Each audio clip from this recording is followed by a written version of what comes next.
하나님은 어떤 분이시냐? 태초에 천지를 창조하신 분이죠. 하나님이 제일 먼저 나오는 단어가 창세기 1장 1절입니다. 태초에 하나님이 하늘과 땅을, 온 세상을, 온 우주를, 모든 동물과 식물, 생명체들을 만드신 분이 하나님이시라는 거예요. 언제? 태초에 이 세상이 시작되는 어느 그 시점에 하나님 만드셨다는 거예요. 그러니까 하나님은 이 세상이 만들기 전부터 존재하고 계셨던 것이죠. 우리가 믿는 하나님은 바로 그 하나님이세요. 태초에 천지를 창조하신 하나님. 없는 것을 있는 것 같이 부르시는 하나님. 없는 것에서 있는 것을 만드신 하나님.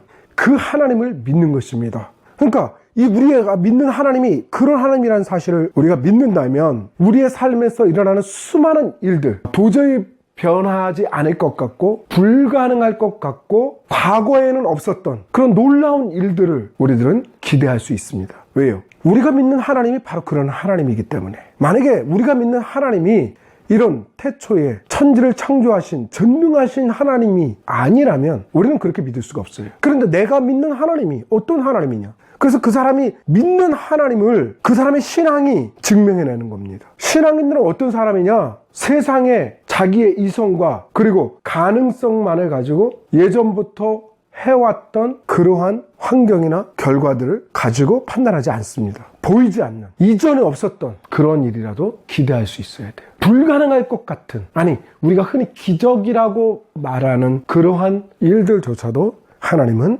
행하실 수 있습니다. 그게 우리가 믿는 하나님이에요. 우리의 구원은 바로 그거예요. 하나님의 아들이 이 세상에 오셔서 십자가에서 우리 모두의 죄를 대신 짊어지고 우리가 받을 형벌을 당하시고 죽음을 당하셨다. 죽음에 이르셨다. 하나님의 아들이 불가능한 일이죠. 그 전에도 없었던 일이고 우리의 상식선에선 있을 수 없는 일입니다.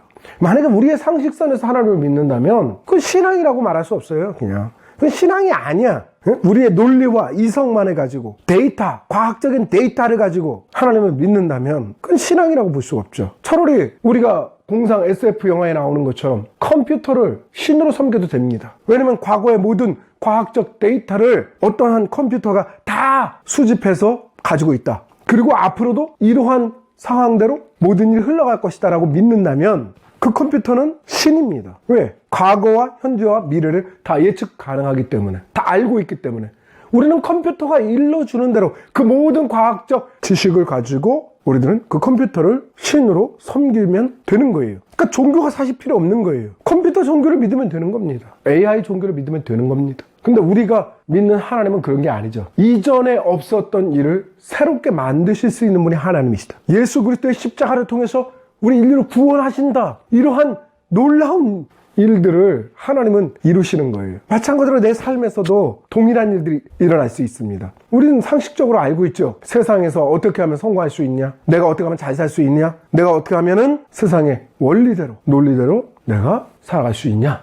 근데 신앙인이 그것만 믿고 나아간다면 기도할 필요도 없습니다. 그냥 거기에 맞춰 살면 돼요. 근데 기도는 뭡니까? 기도란 무엇입니까? 내가 그럴 수 없는데, 내가 할 수 없는 일을 바라고 믿는 거예요. 믿음은 바라는 것들의 실상이요, 보이지 않는 것들에 대한 증거다. 믿음이란 그런 거예요. 내가 소망하고 바라는 것들의 실상이다. 증거다. 보이지 못하는 것들에 대한 증거가 될 수 있다. 근데 하나님은 이런 사람을 기뻐하신다고 말씀하여요. 하나님은 믿음이 없이는 하나님을 기쁘시게 못하나니 하나님께 나아가는 자는 반드시 그가 계신 것과 자기를 찾는 자들에게 상을 베푸시는 이심을 믿어야 할지니라. 바로 이 믿음, 내가 보이지 않는 것들에 대한 증거로 그것을 받아들일 수 있다면 하나님이 기뻐하시는 사람이라는 거예요. 우리 구원? 눈에 보입니까? 영적인 구원? 보이지 않아요. 영원한 세계 보입니까? 안 보여요. 하나님 보입니까? 안 보여요.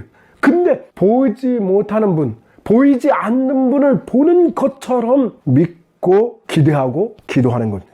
하나님이 이 자리에 계시냐? 보이지도 않는데? 여기에 천사들이 있습니까? 여기 하나님이 계십니까? 믿음의 눈으로 봐야죠. 상상해야죠. 하나님 바로 이 자리에 계시다. 지금 하나님께서 천사들과 함께 이 자리에 우리의 예배를 듣기 위해서, 우리에게 예배를 받으시기 위해서, 우리의 찬양을, 우리의 기도를 받으시기 위해서 이 자리에 계신다. 이게 상상력이죠. 이게 믿음이에요. 이 믿음을 가지고 내가 생활하겠죠. 내 직장에, 내 가정 속에, 내 친구들과의 만남 속에 거기에 하나님이 계신다. 내가 하고 있는 그 일에, 그 사업체에 하나님이 함께하고 계신다. 하나님이 이곳에서 나와 함께 하시고 나를 인도하시고 나를 도우실 준비를 하고 계신다. 이것을 믿어야죠. 이게 믿음입니다. 우리는 어떠한 상황들 속에서 살아계신 하나님께서 어떠한 일을 이루실지를 기대해야 돼요. 이게 믿음이에요.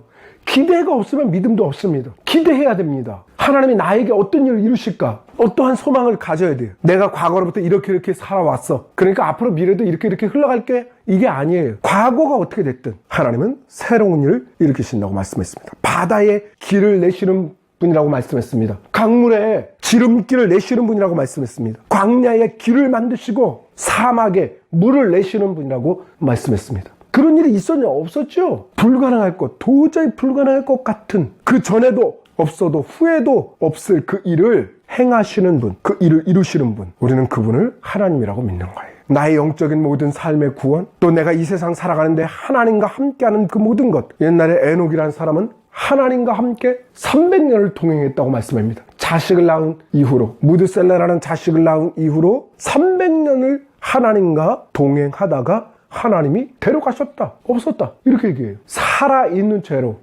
천국에 간 사람은 이 딱 두 사람이에요. 그리고 우리가 잘 알고 있는 엘리야 선지자. 살아있는 채로 들려서 갔어요. 그걸 무엇을 보여줍니까? 그런 일이 또 일어난다는 거예요. 주님이 오시는 날 우리의 모습이 호련히 변화하여 공중으로 들림 받게 될 것이다. 이 믿음이 있어야 돼요. 우리가 성경에 아무런 얘기가 기록된 게 아닙니다. 성경은 우리에게 앞으로 되어질 일에 대한 예표로 보여준 거예요. 일종의 시범 케이스로 보여준 겁니다. 너희도 나와 함께 이 땅 가운데 동행하다가 내가 부르는 날 너희가 나와 함께 있으리라. 내가 너희를 과연 떠나지 아니하고 끝날까지, 세상 끝날까지 너희와 함께 하겠다. 성령께서 우리 안에 계시고 우리와 함께 영원히 함께 해주시겠다 약속하셨어요. 그러면 나를 떠나지 않고 영원히 함께 하시는 그 하나님, 우리는 그분을 믿고 기대하고 기도하는 것입니다. 이 한 주간 동안에도 바로 이 하나님, 전능하신 하나님, 우리의 소망과 기대를 가지고 믿음을 가지고 승리하는 한 주간, 살아가는 한 주간 되기를 간절히 바랍니다.